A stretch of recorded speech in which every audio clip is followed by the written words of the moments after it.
আসসালামু আলাইকুম ওয়া রাহমাতুল্লাহি ওয়া বারাকাতুহু।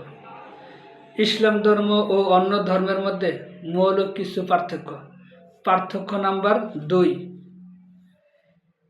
ইসলাম ধর্ম বা জীবন বিধান একত্ববাদের উপর প্রতিষ্ঠিত। ইসলামের অনুসারীরা এক আল্লাহকে বিশ্বাস করে। আল্লাহ এক এবং অদ্বিতীয়।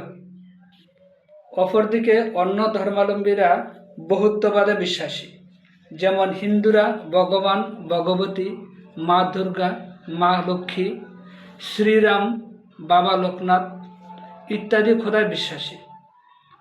অর্থাৎ তারা অনেকগুলি খোদাকে বিশ্বাস করে। আর যারা মুসলিম তারা এক আল্লাহর উপরে বিশ্বাস করে। একজন রব, একজন সৃষ্টিকর্তা, একজন প্রভু মুসলমানদের। আর অন্যান্যদের অনেকগুলি প্রভু।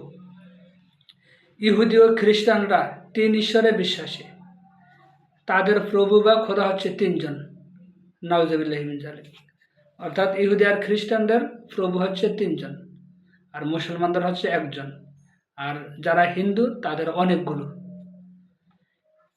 পার্থক্য নাম্বার 3। ইসলাম ধর্ম বা ইসলামী জীবন বিধানের গ্রন্থ বা কিতাব আল কোরআন হচ্ছে আল্লাহর বাণী। আল কোরআনুল কারীম আল্লাহর বাণী। হাদিস শেষ নবী ও রাসূল হযরত মুহাম্মদ মুস্তাফা সাল্লাল্লাহু আলাইহি ওয়াসাল্লামের বাণী।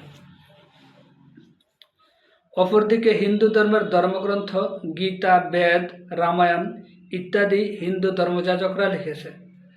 অর্থাৎ কোনো না কোনো মানুষের লেখা, মানুষের রচনা করা। ইহুদি খ্রিস্টানদের ধর্মগ্রন্থগুলো তাদের নিজেদের যেই